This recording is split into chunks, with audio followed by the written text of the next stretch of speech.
The first time Dr. Arthur Walker heard the soft mewing echoing through the empty corridors of Memorial Hospital at 3 in the morning, he thought exhaustion was finally playing tricks on his mind after another brutal 18-hour shift in the trauma unit.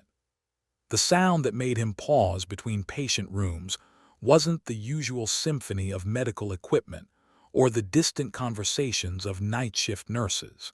It was something fragile, something calling out for help against the harsh backdrop of fluorescent lighting and antiseptic sterility. His tired eyes tracked toward the loading dock where the sound seemed to originate. And there, huddled against a stack of medical supply boxes, amber eyes blazed with fear and confusion, despite obvious hunger and cold. In that suspended moment between discovery and action, Arthur felt the weight of choice settle in his chest, the ancient decision between intervention and walking away that every healer faces when confronted with suffering beyond their designated responsibilities.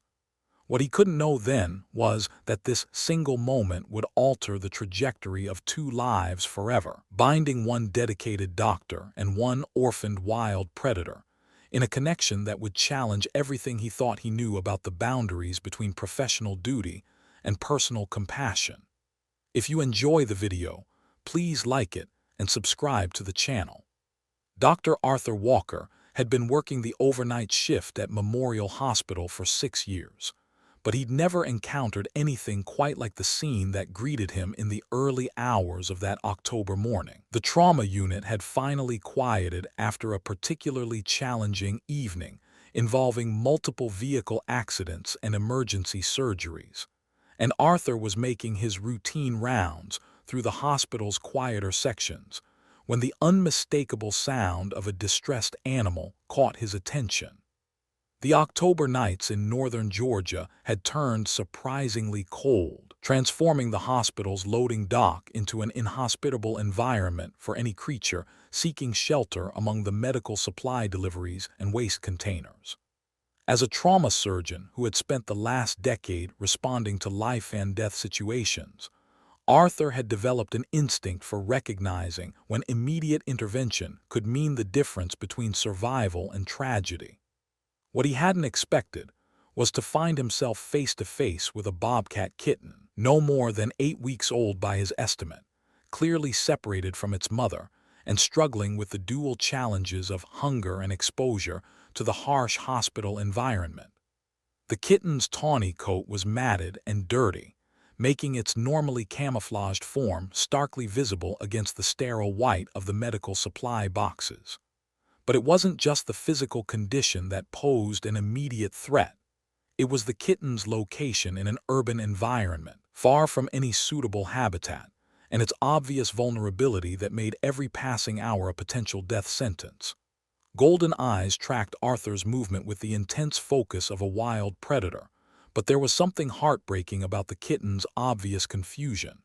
Its small head tilted with curiosity rather than aggression, and its attempts to maintain distance were hampered by weakness and what appeared to be dehydration from days without proper nourishment.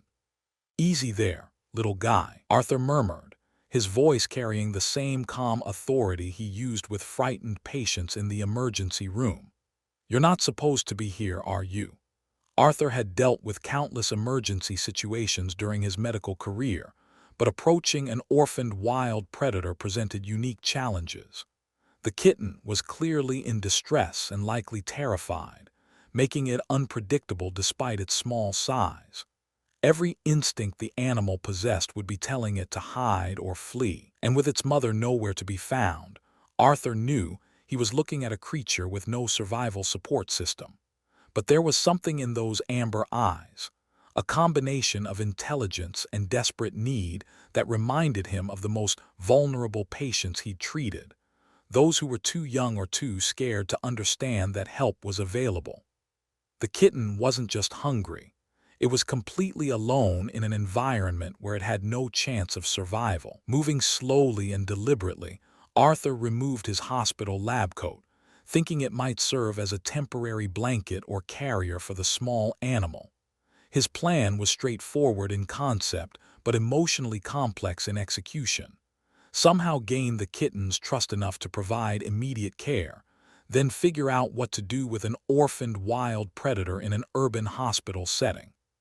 "I know you're scared," Arthur continued. His voice, maintaining the gentle tone he'd learned, was crucial when dealing with trauma victims who couldn't understand what was happening to them. "But staying here isn't going to work out well for either of us." The kitten's response was cautious but encouraging. Instead of fleeing, it remained crouched among the supply boxes, watching Arthur's approach with wary interest. Whether due to weakness or some instinctive recognition that this human represented potential help rather than threat, the kitten allowed Arthur to move closer than any wild bobcat normally would. The next few minutes unfolded like a careful negotiation between species. Arthur moved incrementally closer, speaking continuously in soft, reassuring tones while keeping his movements slow and non-threatening. The kitten watched every step, its breathing rapid, but its attention focused entirely on Arthur's approach rather than seeking escape routes. When Arthur was close enough to see the full extent of the kitten's condition, obvious malnutrition, matted fur, and eyes that suggested several days without adequate food or water, he made his move. Rather than trying to capture the frightened animal, he sat down on the loading dock floor and simply waited, allowing the kitten to make the choice about whether to approach. "Come on, Max," Arthur said, surprising himself by giving the kitten a name. "I've got warm places and food inside, but you have to decide if you trust me." The kitten's initial hesitation lasted several long minutes, but hunger and cold eventually overcame wild caution. Moving slowly and ready to bolt at any sudden movement, the small bobcat approached Arthur until it was close enough to touch. When Arthur gently extended his hand, the kitten sniffed cautiously before allowing minimal contact, the first step in what would become an extraordinary relationship. Wrapping the kitten carefully in his lab coat, Arthur carried his unexpected patient into the hospital, his medical training helping him assess the animal's condition, while considering the complex logistics of caring for a wild predator in a medical facility designed for humans. "What have you got there, Dr. Walker?" asked Janet Morrison, the night shift charge nurse, as Arthur entered the emergency department with his unusual bundle. "Found him outside," Arthur replied, carefully positioning the wrapped kitten in a quiet corner of his office. "He's dehydrated, malnourished, and completely alone. I need to make some calls." The next several hours were spent in research and phone calls, as Arthur worked to understand both the immediate needs of his patient and the legal and ethical considerations of caring for wildlife. He contacted the Georgia Department of Natural Resources, local veterinarians with wildlife experience, and several wildlife rehabilitation facilities, trying to piece together the best course of action for Max's survival. What he learned was both encouraging and complicated. The kitten was young enough that with proper care, it could potentially be rehabilitated and released back to the wild. However, this would require specialized knowledge, appropriate facilities, and months of careful preparation to ensure Max retained his natural behaviors and hunting instincts. Dr. Susan Chen, a veterinarian who specialized in wildlife medicine, agreed to meet Arthur at the hospital to assess Max's condition and provide guidance on immediate care needs. "He's definitely been separated from his mother for several days," Dr. Chen confirmed after a thorough examination. "Probably around 7 or 8 weeks old, which means he was just starting to learn hunting behaviors when something happened to interrupt that process." The examination revealed the full extent of Max's vulnerability. Beyond the obvious malnutrition and dehydration, the kitten showed signs of stress and confusion that suggested he'd been alone and struggling for longer than Arthur had initially estimated. Without intervention, Dr. Chen explained, Max would not survive another week in an urban environment with no access to appropriate food or shelter. The question, Dr. Chen continued as she prepared to administer fluids and nutrients, is whether we can provide the specialized care he needs while maintaining his wild nature. Bobcat rehabilitation is complex. They need to retain their fear of humans and their hunting instincts, or they can't be successfully released. Arthur found himself making a commitment he hadn't consciously planned. Whatever he needs, we'll figure it out. He didn't choose to be here, and he deserves a chance at the life he was meant to have. For the next several days, Max remained in Arthur's office at the hospital, receiving round-the-clock care that included specialized formula, temperature regulation, and careful monitoring of his recovery from malnutrition and dehydration. Arthur adjusted his schedule to provide frequent feedings and care, while researching everything he could about bobcat behavior and rehabilitation requirements. The most remarkable aspect of Max's recovery was his response to Arthur's care. While maintaining the wariness expected of a wild predator, Max seemed to understand that Arthur represented safety and nourishment. He would emerge from his hiding spots when Arthur entered the office and showed what could only be described as recognition and trust toward his human caregiver. "I've never seen anything quite like this," Dr. Chen observed during one of her follow-up visits. "He's responding to care without becoming domesticated. It's almost as if he understands that you're helping him prepare for something else." As Max grew stronger and more active, Arthur faced the reality that the hospital was not an appropriate long-term environment for a young bobcat. Through his research and contacts in the wildlife rehabilitation community, he learned about Edward Blackwood, a retired wildlife biologist who lived on 40 acres of forested land outside the city and had extensive experience with native predator rehabilitation. Edward had spent 30 years working with the Georgia Department of Natural Resources, specializing in predator behavior and habitat management. More importantly, he had the facilities, knowledge, and legal permits necessary to properly care for and eventually release young bobcats back to the wild. When Arthur called to explain Max's situation, Edward's response was immediate and encouraging. "Bring him out here. I've got the setup he needs, and if he's as responsive as you describe, he's got a good chance of successful release." The drive to Edward's property felt like a major transition for both Arthur and Max. After 2 weeks of intensive care and bonding at the hospital, Arthur had developed a deep emotional connection to the kitten he'd rescued. Transferring Max to Edward's care meant letting go of the daily caregiving routine that had become central to Arthur's life outside the trauma unit. Edward Blackwood's rehabilitation facility exceeded Arthur's expectations. Built specifically for native predator recovery, the property included large, naturalistic enclosures that allowed animals to practice hunting and territorial behaviors, while providing the security and medical monitoring necessary for successful rehabilitation. "The key," Edward explained as he prepared Max's new habitat, "is providing enough human contact for medical care and feeding, but not so much that he loses his natural fear and independence.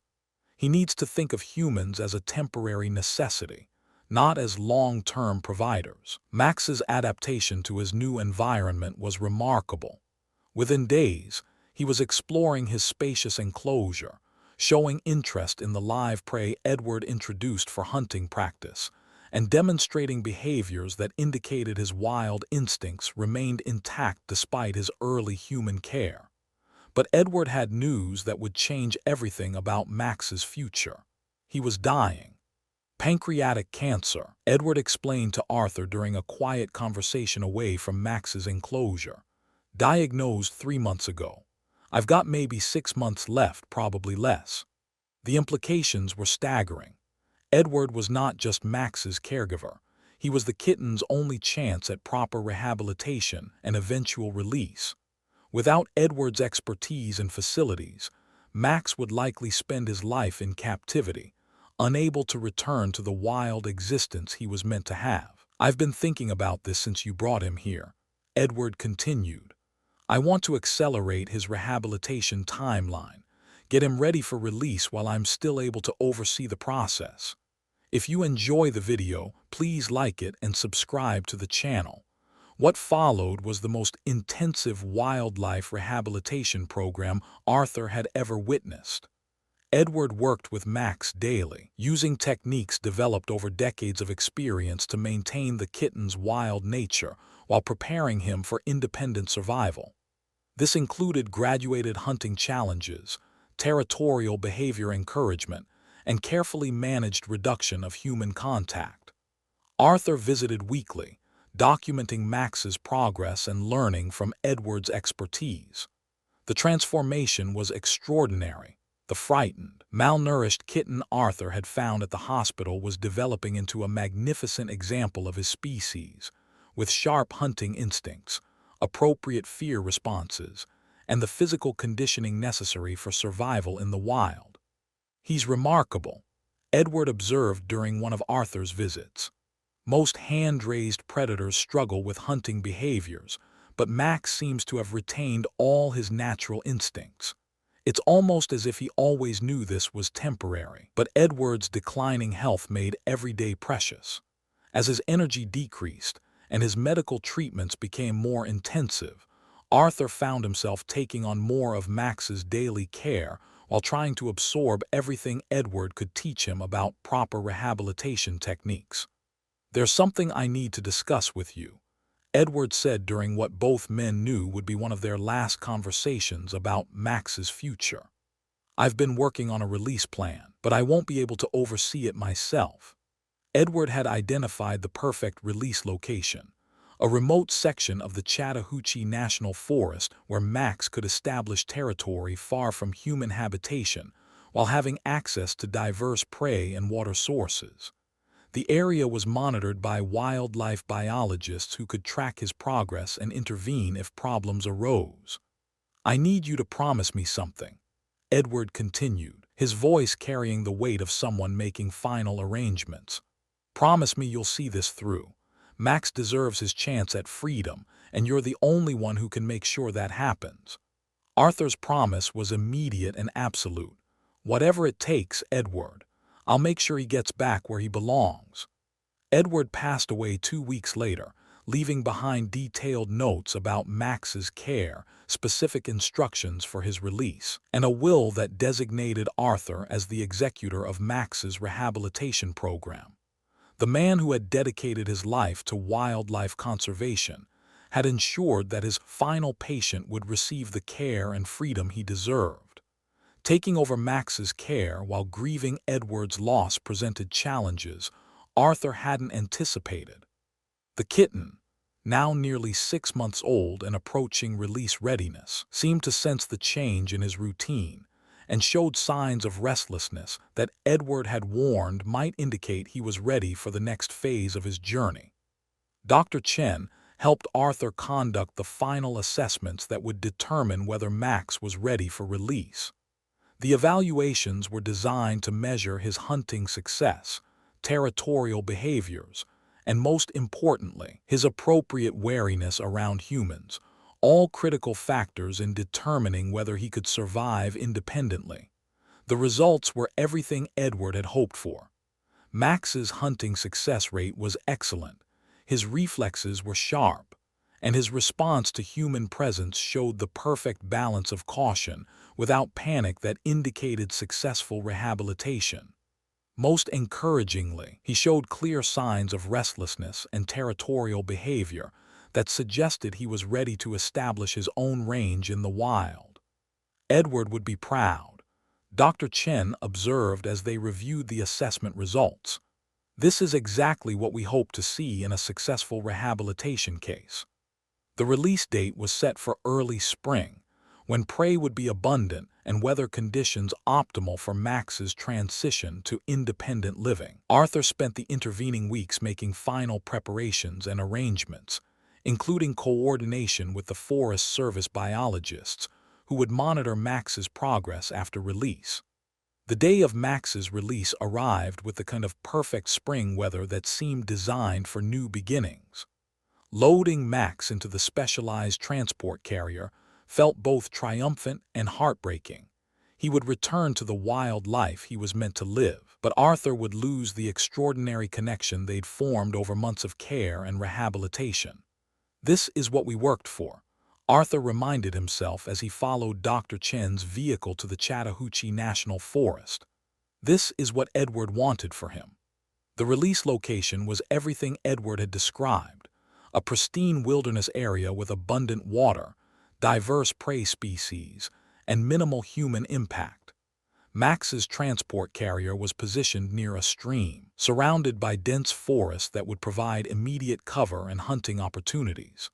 When the carrier door was opened, Max emerged with the caution of a predator assessing new territory.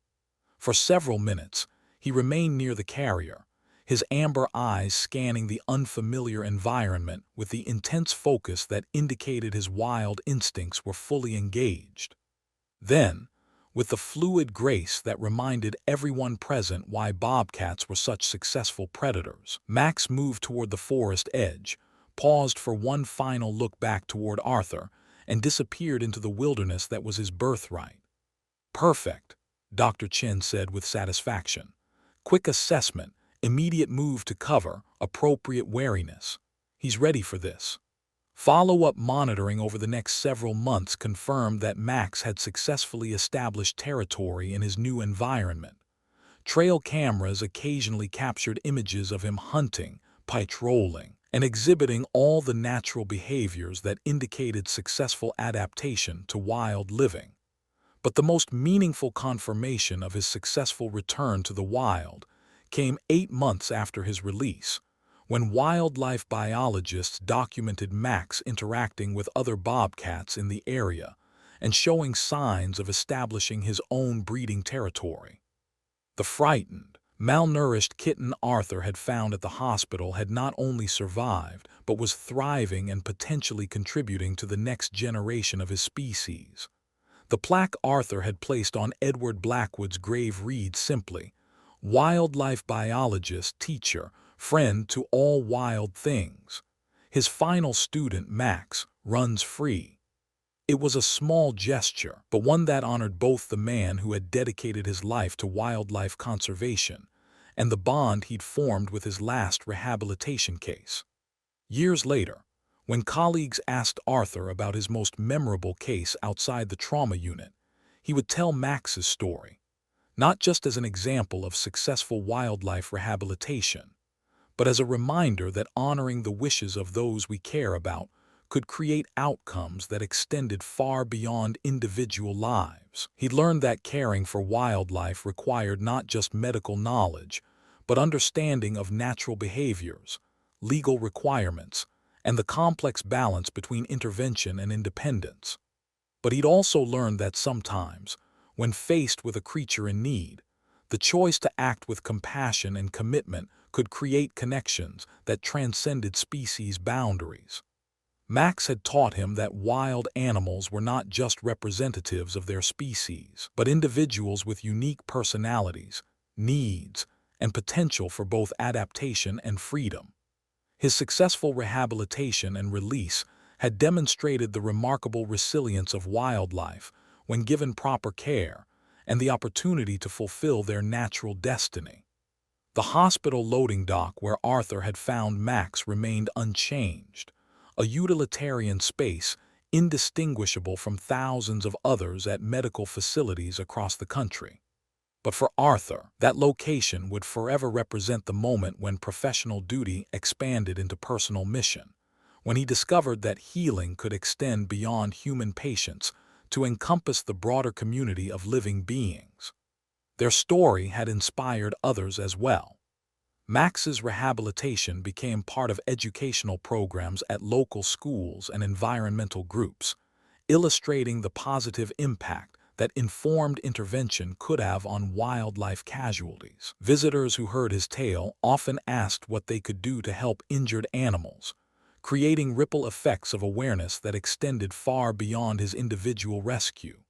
Most importantly, Max's journey from the hospital loading dock to his successful return to the wild had demonstrated the extraordinary outcomes possible when human compassion combined with scientific knowledge and respect for natural processes. The trust he'd shown his caregivers during rehabilitation and the successful outcome of his release proved that human intervention in wildlife crises could be both beneficial and ethical when conducted with proper expertise and genuine commitment to the animal's best interests. If you enjoy the video, please like it and subscribe to the channel. The orphaned kitten who had nearly died of exposure and starvation had become a symbol of hope, resilience, and the power of individual commitment to create positive change. His story continued to inspire wildlife rehabilitators, support conservation efforts, and remind people that every animal's life had value worth preserving when approached with knowledge, respect, and genuine care. Arthur's split-second decision to investigate strange sounds during his hospital rounds had seemed like just another example of the thoroughness that made him an excellent trauma surgeon. He couldn't have known then that he was about to embark on a journey that would connect him to the wild world in ways he'd never imagined, and that would fulfill a dying man's final wish while giving one young bobcat the freedom he deserved. The lab coat Arthur had used to wrap Max that first night remained in his hospital office, a reminder of the day when medical training met wildlife need and compassion overcome uncertainty. It represented the possibility of healing that extended beyond traditional boundaries, the potential for individual animals to inspire broader conservation awareness, and the power of promises kept to change how people viewed their relationship with the natural world. In the end, the young bobcat who had been found starving at a Georgia hospital had become an ambassador for his species, proof that with proper care and commitment, even the most vulnerable wildlife could be restored to health and return to their natural role in the ecosystem. His successful release was a testament to the dedication of wildlife rehabilitators like Edward Blackwood, the importance of preserving wild habitat, and the extraordinary impact that medical professionals could have when they chose to extend their healing mission beyond human patients. The hospital where Arthur continued his work in the trauma unit remained focused on human medical care, but Max's story had influenced how the staff responded to wildlife encounters on the property. The security department now had protocols for contacting wildlife rehabilitators, and several staff members had become volunteers with local conservation organizations, creating a network of medically trained individuals who understood that healing skills could benefit all living creatures. Max's legacy extended far beyond his successful return to the wild, rippling outward through educational programs, conservation initiatives, and the countless individuals who had been moved by his story of survival, rehabilitation, and the extraordinary bonds that could form when humans chose compassion over convenience and honored the promises they made to both animals and the people who cared for them. If you enjoy the video, please like it and subscribe to the channel. See you in the next video.